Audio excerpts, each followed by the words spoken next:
Hello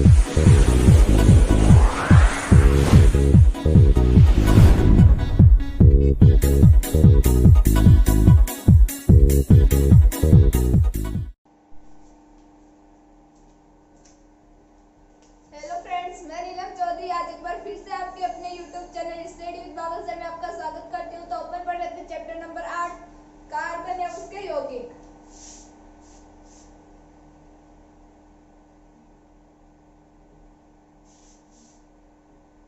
carbon एवं इसके यौगिक, और यह चैप्टर अपने बोर्ड एग्जाम में 4 नंबर का आता है।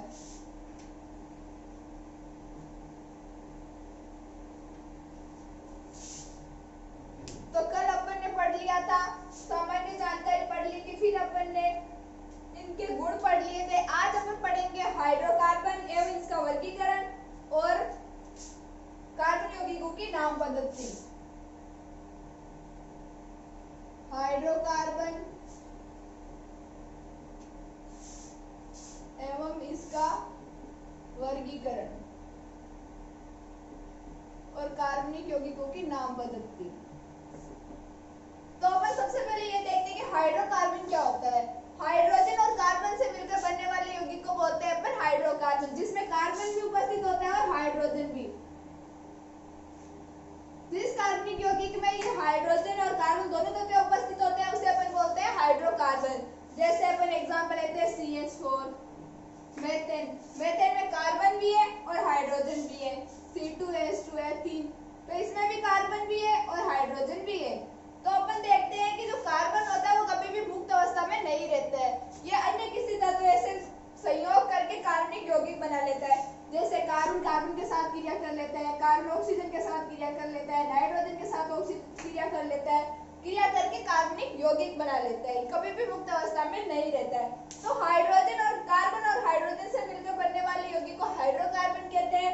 और हाइड्रोकार्बन के अपन ने एग्जाम्पल देख लिए, तो अपन लिखते हैं हाइड्रोकार्बन की डेफिनेशन।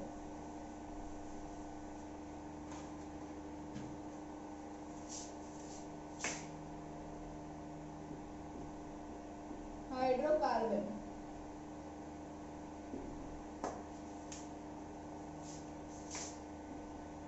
कार्बन व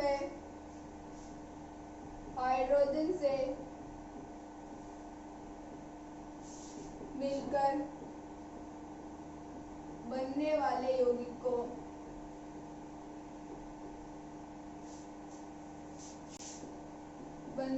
यौगिक को हाइड्रोकार्बन कहते हैं।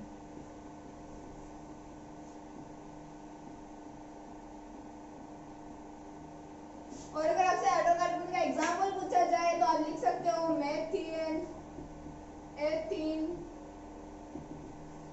मेथेन में भी कार्बन और हाइड्रोजन दोनों है, एथीन में भी कार्बन और हाइड्रोजन दोनों है। तो आप इसका नोट डाउन कर लीजिए। फिर अपन देखते हैं हाइड्रोकार्बनों का वर्गीकरण।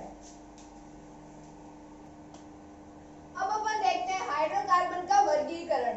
तो हाइड्रोकार्बन जो होते हैं वो 2 प्रकार के होते हैं, एक तो विवर्त श्रृंखला युक्त हाइड्रोकार्बन और एक सहवर्त श्रृंखला युक्त हाइड्रोकार्बन। फिर इसको अपन चक्रीय हाइड्रोकार्बन भी बोल सकते हैं और अचक्रीय हाइड्रोकार्बन भी बोल सकते हैं। इसमें जो अचक्रीय हाइड्रोकार्बन होते हैं वो 2 प्रकार के होते हैं, संतृप्त हाइड्रोकार्बन और असंतृप्त हाइड्रोकार्बन। संतृप्त हाइड्रोकार्बन वे हाइड्रोकार्बन होते हैं जिनमें कार्बन कार्बन के बीच में एकल बॉन्ड पाया जाता है, उसको बोलते हैं संतृप्त हाइड्रोकार्बन। फिर अपन देखते हैं एल्कीन। एल्कीन क्या होता है, इसमें कार्बन और कार्बन के बीच में डबल बॉन्ड पाया जाता है। और एल्काइन में कार्बन और कार्बन के बीच में ट्रिपल बॉन्ड पाया जाता है। इसके एग्जांपल में जैसे मेथेन, एथेन। मेथेन की रचना कल अपन ने देखी थी। मेथेन में कार्बन और हाइड्रोजन के बीच में एकल बंध पाया जाता है। फिर एल्कीन और एल्काइन। फिर इसके बाद में आता है चक्रीय हाइड्रोकार्बन। चक्रीय हाइड्रोकार्बन का अपन एग्जांपल देखते हैं, जैसे साइक्लोहेक्सेन। हेक्सेन, साइक्लोहेक्सेन का मतलब इसमें 6 कार्बन आएंगे। और कार्बन प्रत्येक कार्बन की संयोजकता पूरी करने के लिए अपन इस पे 2 हाइड्रोजन लगा देंगे।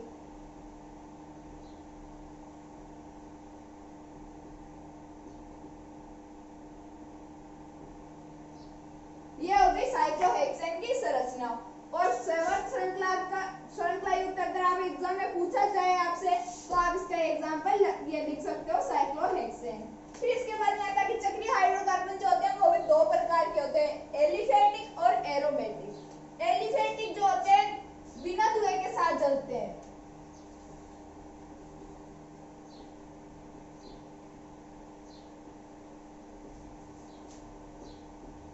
और एरोमेटिक जो होते हैं वो काले धुएं के साथ जलते हैं।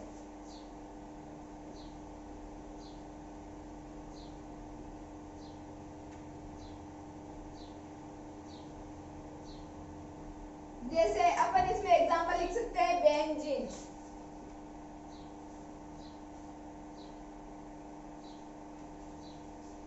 ये बेंजीन की संरचना हो गई। और अपन इसमें साइक्लोहेक्सेन वाला उदाहरण दे सकते हैं जो अपन ने सेवर श्रृंखला वाले युक्त यौगिकों में दिया था।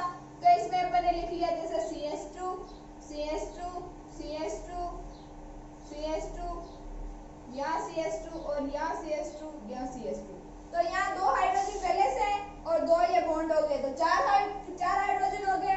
तो कार्बन की संयोजकता पूरी हो गई। और संयोजकता क्या होती है ये अपन पिछले चैप्टर में पढ़ चुके हैं। किसी तत्व के बाह्यतम कोश में उपस्थित इलेक्ट्रॉनों की संख्या इसकी संयोजकता कहलाती है। जैसे कार्बन के बाह्यतम कोश में कार्बन का इलेक्ट्रॉनिक विन्यास होता है 2 और 4। तो इसके बाह्यतम कोश में 4 इलेक्ट्रॉन हो गए, तो कार्बन की संयोजकता हो गई 4। ये अपन पहले पिछले चैप्टर में पढ़ चुके हैं।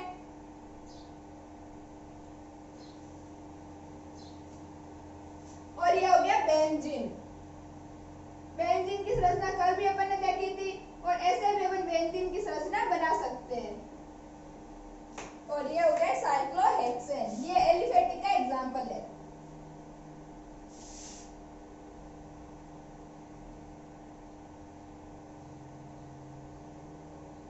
साइक्लोहेक्सेन।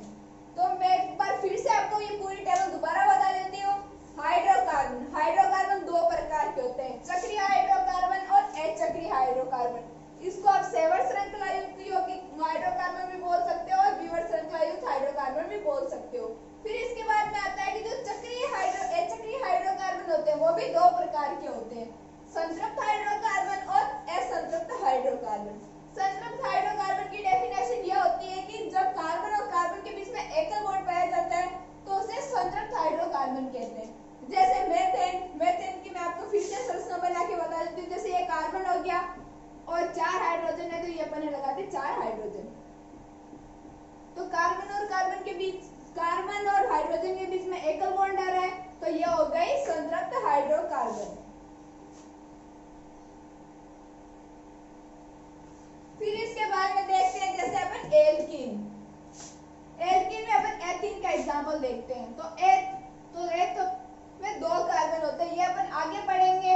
और डबल बॉन्ड आएगा क्योंकि एल्कीन में क्या होता है, कार्बन और कार्बन के बीच में डबल बॉन्ड पाया जाता है। तो ये डबल बॉन्ड हो गए, 2 तो बॉन्ड हो गए, तो 2 तो ये हाइड्रोजन हो गए और 2 तो अपन ने इधर लगा दिए। तो ये इसका एग्जांपल हो गया ये एथीन। फिर अपन देखते हैं जैसे एल्काइन। तो एल्काइन में क्या होता है, कार्बन के बीच में ट्रिपल बॉन्ड पाया जाता है। तो 3 तो हो गई ये इलेक्ट्रॉन और एक ये हाइड्रोजन और जोड़ गया, तो इसकी संयोजकता भी पूरी हो गई। तो ये एल्काइन का एग्जांपल हो गया और ये एल्कीन का एग्जांपल हो गया। फिर इसके बाद में अपन जो देखते हैं कि जो चक्रीय हाइड्रोकार्बन होते हैं वो भी 2 प्रकार के होते हैं, एलिफेटिक और एरोमेटिक। जब अपन जो एलिफेटिक हाइड्रोकार्बन होते हैं उनको जलाते हैं तो ये बिना धुएं के साथ जलते हैं। ये आप लोग आगे पढ़ोगे बीएससी में। फिर जो इसका एग्जांपल देखिए अपन ने साइक्लोहेक्सेन, और साइक्लोहेक्सेन की संरचना ये। फिर अपन इसके बाद जो क्या एरोमेटिक जो हाइड्रोकार्बन होते हैं वो काले धुएं के साथ जलते हैं। और एलोफेटिक का अपन एग्जांपल देख लिया एरोमेटिक का बेंजीन। तो आप इस टेबल को नोट डाउन कर लीजिए, फिर अपन देखते हैं इसके आगे।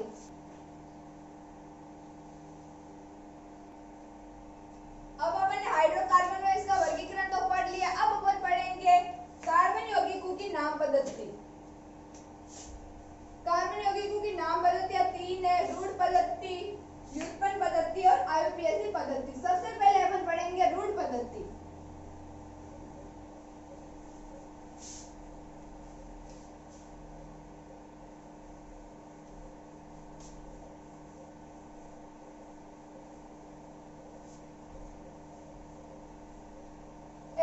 कार्बनिक यौगिकों के नामकरण के लिए 3 पद्धतियां दी गई, जिसमें सबसे पहले रूढ़ पद्धति, फिर व्युत्पन्न पद्धति और फिर आयुर्पेशी पद्धति। तो अपन देखते हैं कि सबसे पहले रूढ़ पद्धति। कार्बन यौगिकों की, अपना टॉपिक है कार्बन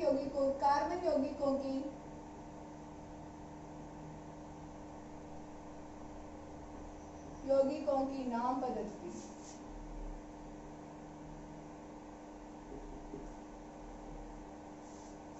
इसमें अपन 3 चीज पढ़ेंगे, 3 पद्धतियां पढ़ेंगे। सबसे पहले पढ़ेंगे रूढ़ पद्धति, फिर इसके बाद पढ़ेंगे व्युत्पन्न पद्धति,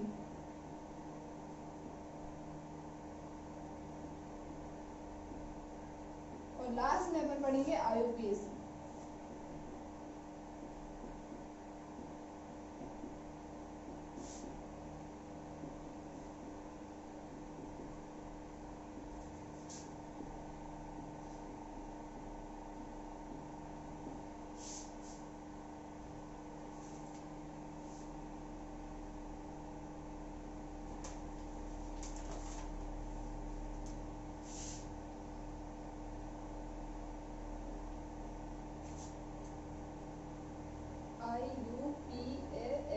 आयुर्पेशी पद्धति।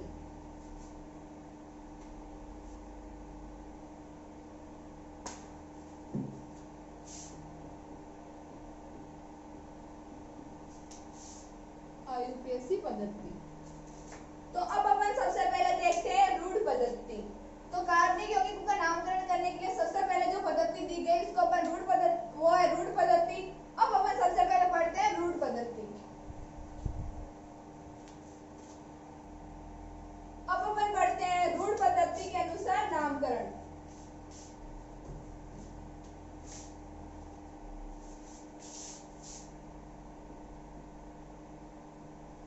रूढ़ पद्धति के अनुसार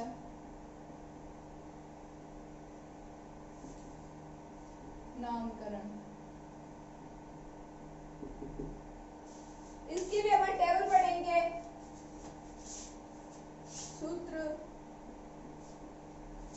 रूढ़ नाम और स्रोत। सबसे पहले अपन लेते हैं CH4 मेथेन। इसका रूढ़ नाम है मार्च गैस, और ये जो प्राप्त होती है ये मार्च गैस, और ये जो प्राप्त होती है वो होती है दलदल से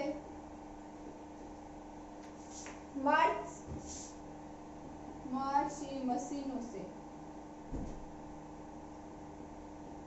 प्राप्त। फिर अपन देखते हैं CH3COH कास्ट स्प्रीड।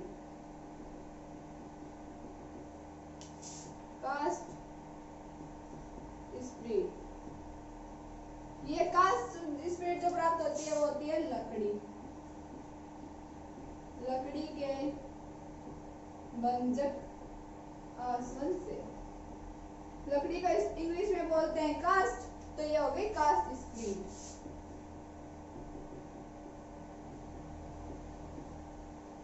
CH3COH इसको बोलते हैं एसिटिक अम्ल।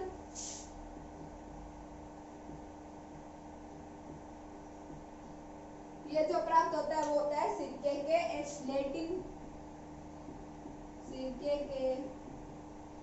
लेटिन नाम एसिटम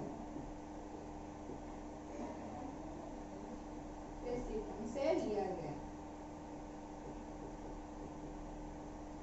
इसका जो नाम है एसिटिक अम्ल वो सिरके के लेटिन नाम एसिटम से लिया गया था। फिर इसके बाद में अपन देखते हैं फॉर्मिक अम्ल।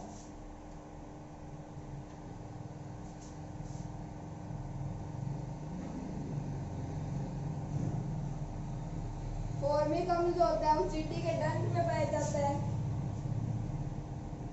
तो चींटी का डंक। फिर इसके बाद में देखते हैं अपन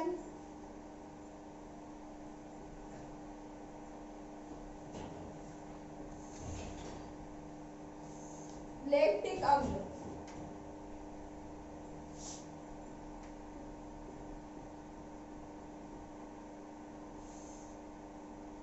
लैक्टिक अम्ल दूध में पाया जाता है।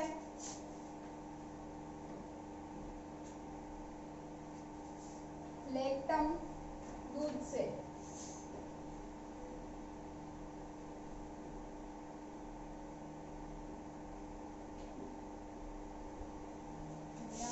CH3 क्योंकि 3 हाइड्रोजन और ये एक बॉन्ड वाला, तो 4 हाइड्रोजनों के कार्बन की संयोजकता पूरी हो जाती है।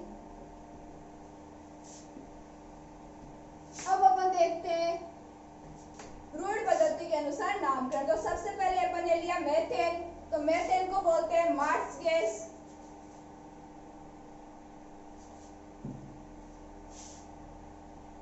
और ये गैस जो प्राप्त होती है वो होती है दलदल से।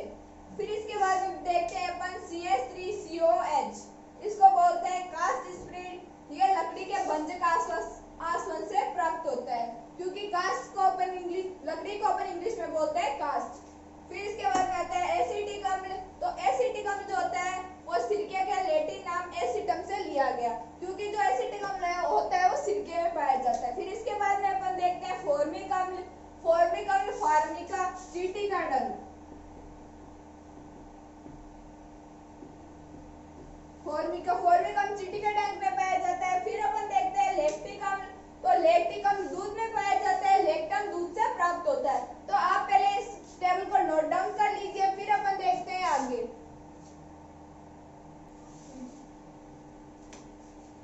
अब जैसे अपन देखते हैं रूढ़ पद्धति में के कुछ एग्जांपल, एन-पेंटेन, नियोपेंटेन, आइसोपेंटेन।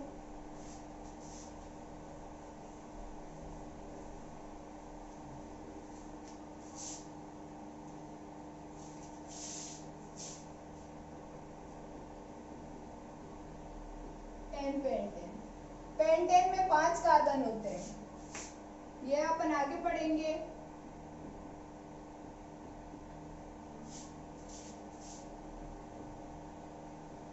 ये हो गई एन पेंटेन की संरचना। 3 हाइड्रोजन, एक ये बंद वाला, 4 हो गए, इसमें 2 हाइड्रोजन है, 2 ये बंद वाले, 4 हो गए। ऐसे करके इन 5 कार्बन की संयोजकता पूरी हो रही है। फिर अपन इसके बाद में देखते हैं आइसोपेंटेन।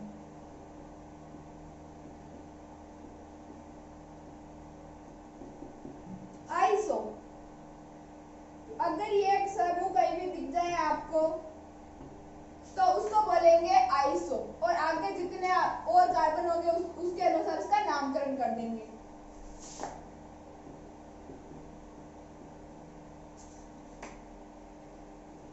इसमें CH एक तो का हाइड्रोजन पहले से जुड़ा हुआ, 3 ये बंद वाले, तो 4 हो गए। इस कार्बन की संयोजकता पूरी हो गई। इसमें 3 हाइड्रोजन इधर है और एक ये बंद वाला, तो इसकी भी संयोजकता पूरी हो गई। फिर इसके बाद अपन देखते हैं नियोपेंटेन।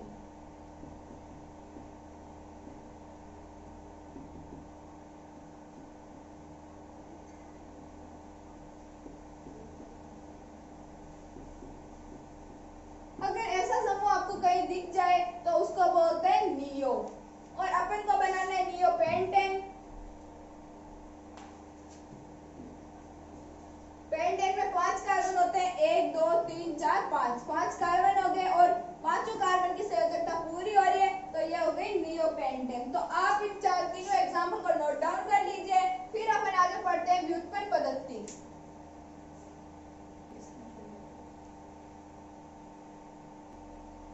अब अपन आगे पढ़ते हैं व्युत्पन्न पद्धति के अनुसार नामकरण। व्युत्पन्न पद्धति में चतुर्थ यौगिकों का नामकरण उनका व्युत्पन्न करके किया गया था।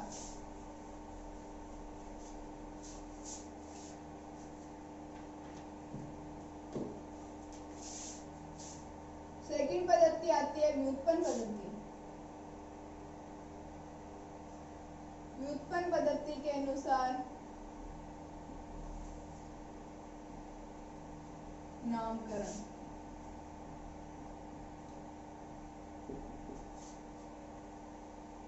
अब अपन पढ़ेंगे व्युत्पन्न पद्धति के अनुसार नामकरण। अब अपन पढ़ते हैं व्युत्पन्न पद्धति के अनुसार नामकरण। तो जैसे अपन ने सरल यौगिक ले लिया मेथेन, CH4 को अपन मेथेन बोलते हैं, तो सरल यौगिक ले लिया अपन ने मेथेन।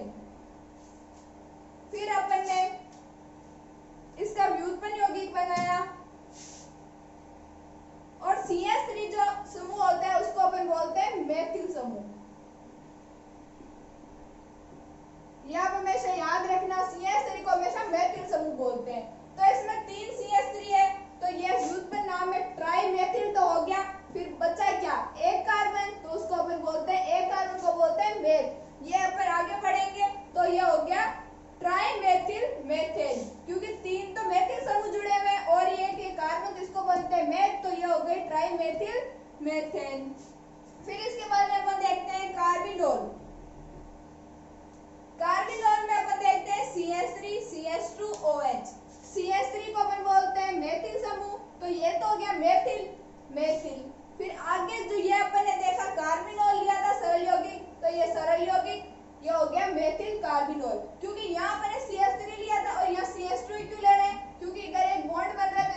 होते हैं। तो ये एक तो मेथिल समूह हो ही गया। फिर लास्ट में बचे 2 कार्बन, तो ये हो गया एथिल कार्बिनोल। फिर इसके बाद में अपन देखते हैं एसिटिक अम्ल।